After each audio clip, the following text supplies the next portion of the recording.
देखिए, मैं आपकी क्लास में चंदेलों की जानकारी दे रहा था और चंदेलों की जानकारी के पहले मैंने परमाणुओं की जानकारी दी और परमाणुओं के बारे में मैंने यहां तक आपको बताया था कि किस तरह से भोज परमार 1055 ईस्वी में बीमार पड़ा, उस पर हमला हुआ, धारा नगरी को लूटा गया। ये समय विस्तार से आपको समझा चुका हूं। इसके बाद कुछ और परमार शासक भी, उनके बारे में संक्षेप में जानकारी मैं कुछ दे दूंगा।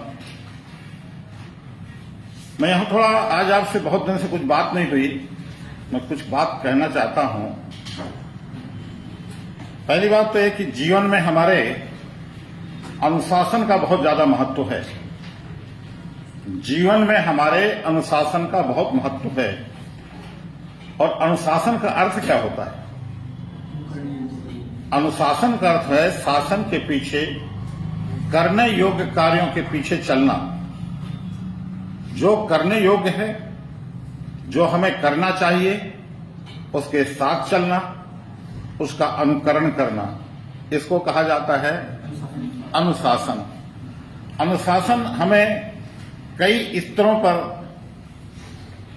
दिखता है, कई स्तरों पर हमें अनुशासन का पालन करना होता है। और ये शुरू होता है हमारे खुद से, हमारे स्वयं से। और हमारे स्वयं से जो अनुशासन शुरू होता है तो हमारी दिनचर्या से, हमारी दिनचर्या से। दिनचर्या का अर्थ है कि हम दिन भर किस तरह से अपने समय का मैनेजमेंट करते हैं, हमें जो काम सौंपे गए हैं उन कामों को हम किस तरह से संपादित करते हैं, ये हमारी दिनचर्या में शामिल होता है। साथ ही साथ हमें जिस समय खाना है उस समय खाना खा रहे हैं कि नहीं खा रहे, हमें जिस समय सोना है तो सो रहे हैं कि नहीं सो रहे, ये भी अनुशासन में शामिल होता है। और आप अगर अनुशासन में चलने लगेंगे तो जीवन में समझ लीजिए कि सुख ही सुख है आपको। आप विश्वास नहीं कर सकते। क्लास आपकी लाइव नहीं है, चिंता मत करिए, क्लास लाइव नहीं है। हाँ, क्या हुआ? ये लाइव नहीं है लेकिन वीडियो जरूर बन रहा है, ठीक है? तो अनुशासन जीवन में बहुत जरूरी है। आपको निश्चित समय पर सोना, निश्चित समय पर जागना, ये अपने आप करना चाहिए। आपके घर में आपकी मम्मी, आपके पापा, आपके भैया, आपके बहन ये ना कहें कि बहुत अब ज्यादा देर से पढ़ रहे हो, चलो सो जाओ बेटा। क्यों कहना पड़े? हमें खुद पता होना चाहिए कि हमें किस समय सोना है, समय पर हमें सोना है। इसी तरीके से हम समय पर जागना शुरू करें। हमें घर वाले क्यों जगाएं? अगर हम समय पर सो रहे हैं और समय पर क्या कर रहे हैं, जाग रहे हैं, समय पर पढ़ रहे हैं, समय पर अपना काम कर रहे हैं, समय पर अपनी कक्षाओं में आ रहे हैं, समय पर हम अपना होमवर्क कर रहे हैं, समय पर हम याद कर रहे हैं, यही तो अनुशासन है। और ये खुद जब तक अंदर से नहीं आएगा तब तक दूसरा आपको इन सब चीजों को करने के लिए बाध्य नहीं कर सकता। आपको खुद तय करना पड़ेगा। जैसे मैं कई बार शायद आपको बता चुका हूं कि अगर आप अनुशासन का पालन करने लगते हैं तो हर चीज समय पर अपने आप करने लगेंगे। कैसे करने लगेंगे? कभी भी मैं 5 बजे के बाद पलंग पर, बिस्तर पर सोता नहीं हूं। 5 बजे के बाद। क्यों नहीं? क्योंकि 5 बजे के पहले क्या खुल जाएगी? नींद खुल ही जाएगी। नींद खुल जाना, नींद खुलने के बाद पहला काम क्या करते? ईश्वर का स्मरण करते हैं ना आप लोग? अब मुझे लगता है कि आपके जीवन में अगर अनुशासन है तो आप शायद अपने आप किसका स्मरण होता होगा? ईश्वर का स्मरण होता होगा। जो भी आपके इष्ट देव उनका स्मरण करते होंगे, करते हैं ना बेटा? और इष्ट देव का स्मरण करने के तत्काल बाद हमारा जो अगला काम होता है, मैं अपनी बात कर रहा हूं, मैं थोड़ा बता रहा हूं, जिससे कि इस तरह से अपनी हथेलियों को क्या करना, देखना। और जब हम हथेलियों को देखते हैं तो इसका आशय यह होता है कि हम अपने कर्म पर विश्वास करते हैं। किस पर विश्वास करते हैं? कर्म पर। हम कर्म करेंगे तो हमें वह सब कुछ प्राप्त होगा जो हम पाना चाहते हैं। इसके बाद दाहिना पैर मेरा जमीन में जाने के पहले पहला दाहिना हाथ जाता है और धरती का स्पर्श करके उसे माथे पर लगाता हूं मैं। क्यों लगाते हैं? इसलिए लगाते हैं कि धरती ही सब कुछ हमें दे रही है, धरती ही हमें धारण किए है। और याद रखिए कि जिससे हमें मिलता है उसके प्रति हमारे मन में कृतज्ञता का भाव तो होना ही चाहिए।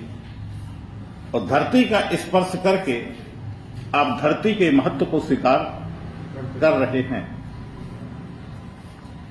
धरती ना होती, पृथ्वी ना होती, हम कहां होते? बताइए। धरती ना होती या पृथ्वी ना होती तो हम कहां होते?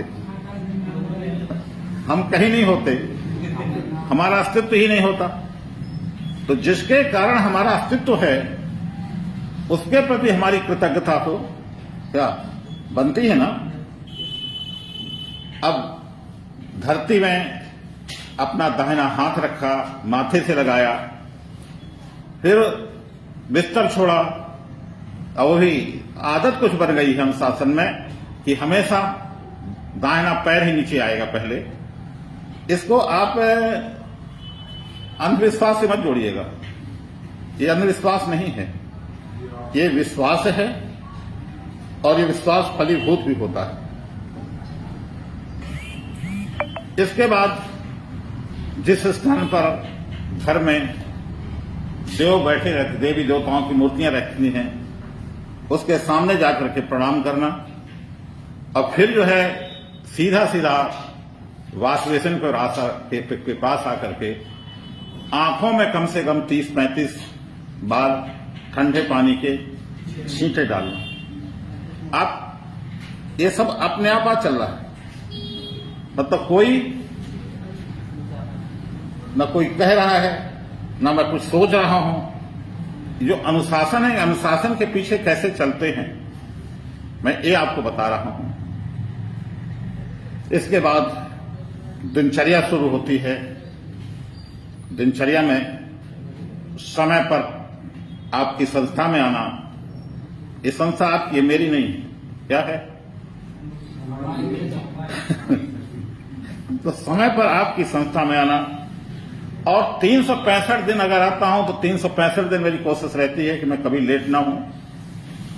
और इतना अनुशासन रहा कि महाराजा कॉलेज के 40 साल के इतिहास में, 40 साल के इतिहास में जब तक मैं वहां रहा, मैं कभी भी 1 मिनट लेट नहीं हुआ कॉलेज पहुंचने में। कभी लेट नहीं हुआ। चाहे आग बरस रही हो, चाहे पानी, आग तो कभी बरसी नहीं, आग मतलब चाहे जितनी गर्मी बरस रही गर्मी हो, चाहे जितना पानी गिर रहा हो, चाहे जो कुछ हो, लेकिन मुझे समय पर क्लास, समय पर कॉलेज पहुंचना ही है। कोई भी मीटिंग हुई, मीटिंग में मुझे समय पर पहुंचना ही है। मेरे बच्चे का विवाह था, बड़े बच्चे का विवाह था जब, तो जो लड़की पक्ष के थे उनको पता था कि अगर इन्होंने कह दिया कि 8:45 बजे बारात घर में, शादी घर में जहां हो रही बारात पहुंच जाएगी तो पहुंच जाएगी। और आप शायद नहीं समझते हैं कितना कठिन होता है बारात को सही समय पर दरवाजे पर ले जाना। तो मैंने तय कर दिया था कि 9 बजे आपके यहां बारात पहुंच जाएगी, तो 9 बजे बारात क्या पहुंच गई। और हमारे यहां ये श्रुति बैठी हैं, इनके ही घर के बाहर का जो प्रांगण है उस प्रांगण में हम लोग जो है रुके थे। इनके पापा जी ने कहा था कि यहां से ही चाय वगैरह करके बारात उठेगी, तो वहां से उठी थी बारात, वो संस्कार वाटिका में थी। और 9 बजे का मतलब है 9 बजे हम कहां पहुंच चुके थे और सब लोग आश्चर्य कर रहे थे कि ये कैसे संभव है कि 9 बजे पहुंच गए। समझ रहे हैं ना, मैं अनुशासन की बात कर रहा हूं। कभी किसी क्लास में ना लेट होना, ना किसी मीटिंग में लेट होना, ना किसी कार्यक्रम में लेट होना। ये सब यंत्र चालित, जैसे कोई मशीन है, अपने आप अंदर से चीजें चलती रहती हैं। और उसका मुझे बहुत फायदा भी मिला। 40 साल के सर्विस में कभी भी किसी व्यक्ति ने मेरे को एक शब्द टोका नहीं। मेरे बड़े से बड़े अधिकारी, कभी कोई टोक नहीं सकता था। क्यों नहीं टोक सकता था? क्योंकि टोकता तो मैं ही टोकता, जो मुझे टोकता कि आप लेट क्यों आ रहे। तो जीवन में क्या चाहिए हमें? अनुशासन चाहिए। मैं शुरू का बताया। दूसरा, सोच हमेशा सकारात्मक रही। आपके साथ जीवन में जिनने अच्छा किया है, जो किया है, उसको याद रखें। जो नहीं किया या जो नहीं कर सके, उसे याद न रखें। और आप अपने घर से ही शुरू करें। आपकी मम्मी हैं, आपके पापा हैं, आपके परिवारजन हैं, कितना कुछ करते हैं। और कितने ऐसे लोग हैं जिनको नहीं करते कुछ। कितने ऐसे लोग सचमुच में बहुत भाग्यशाली हैं जिनके पास मम्मी पापा हैं, उनके लिए कर रहे हैं। तो जो कर रहे हैं उसको हमको याद करना है। याद रखिए, कि अगर मैं कहता हूं कि घर में अगर ईश्वर का साक्षात रूप देखना है, तो सबसे पहले अपनी मां को देखें। और मां को जब आप ईश्वर के रूप में देखने लगेंगे, तो आप देखिएगा कि आपके अंदर कितनी अच्छी ऊर्जा का संचार होता है, कितना ज्यादा सकारात्मक सोच डेवलप होता है। और मां प्रसन्न होती है तो समझ लीजिए उनकी प्रसन्नता हमें अंदर से कहीं ना कहीं मदद करती है। इस चीज को समझिएगा। और जीवन में कभी भी ऐसा मत करिएगा जिससे मां अप्रसन्न हो। आप प्रसन्न नहीं होती, दुखी हो जाती हैं। क्या हो जाती हैं? दुखी होती है। और तो जीवन में ये सब क्यों जरूरी है? क्योंकि हमें सफलता चाहिए, सुख चाहिए, आनंद चाहिए। और हम पर निर्भर करता है। जो अच्छा कर रहे हैं उसको हम याद रखें, जो नहीं कर पा रहे हैं उसको याद ना रखें। कई बार बेटा ऐसा होता है कि आपके साथ कई लोग 50 काम अच्छे करते रहते हैं और अचानक एक काम ना हुआ, लोग 50 को भूल जाते हैं और एक को याद रखते हैं। उसकी परिस्थितियां रही होंगी, हो सकता है ना कर पाए वो, या अन्य कोई कारण हुआ। तो भैया 50 तो आपके साथ अच्छे किए हैं, तो 50 को क्या करें, आप याद रखें। तो क्या करना है? अनुशासन में, जीवन में अनुशासन का पालन करना है। और अनुशासन में पढ़ना, इस समय लिखना, याद करना, होमवर्क करना, घरों के काम करना और समय का मैनेजमेंट। निश्चित रूप से अगर अनुशासन में है तो समय का मैनेजमेंट भी होता है। अनुशासन का मतलब केवल ये नहीं है कि जो है पुलिस व्यवस्था, आप अपनी पुलिस खुद है सबसे बड़ी। मालूम है आपको? हम खुद हैं अपनी पुलिस सबसे बड़ी। हम अगर तय कर लें कि हमें अनुशासनहीन नहीं होना तो नहीं होंगे। चलिए, ये तो मैं एक सामान्य सी बात कर रहा था। सुबह जल के छींटे तो आंखों में डालना ही डालना है। थोड़ा और आपको बता दूं कि सुबह की शुरुआत थोड़ी सी अगर अच्छे से करें, भले आपके घर में एक रोटी बची हुई है तो उस रोटी को किसी गाय को दीजिए या बाहर जो जानवर बैठा, कुत्ता बैठा है, उसको दीजिए। चिड़ियों को दाना दीजिए। और आपके घर के अहाते में, दरवाजे में, कोई गमले में या बगीचे में या आंगन में कोई पेड़ पौधा लगा हुआ है, उसको पानी तो दीजिए, उसको एक बार टच भी करिए, उससे बात करिए, उसको ऐसे स्पर्श करिए। अब देखिए कैसी अनुभूति आपको होती है। बस उसको तोड़िए मत, क्या ना करिए, तोड़िए मत। और सोने में सुहागा तब हो जाएगा जब घर में अगर हैं आप, आपके घर में मम्मी पापा दादा दादी मौजूद हैं, तो लड़कियां हैं तो जैसे अपने बुंदेलखंड में पैर छूने की परंपरा नहीं है तो प्रणाम करें। और बच्चे अगर अपने माता पिता के क्या छूते हैं, पैर छूते हैं, और नहीं है तो टेलीफोन पर आप बात कर लें, पापा प्रणाम, मम्मी प्रणाम, चरण छू रहा हूं, क्या दिक्कत है। उनकी खुशी 10 गुना बढ़ जाएगी जिस दिन से आप ऐसा करने लगेंगे। हाँ, और ये जितना हम करते हैं उससे 1000 गुना चीजें हमें वापस क्या आती हैं। आप ये मत समझिए कि आप जब किसी के लिए करते हैं तो फिर वो आप अपना नुकसान कर रहे हो, तो ऐसा नहीं होता। वो कितने गुना आपके पास वापस आता है।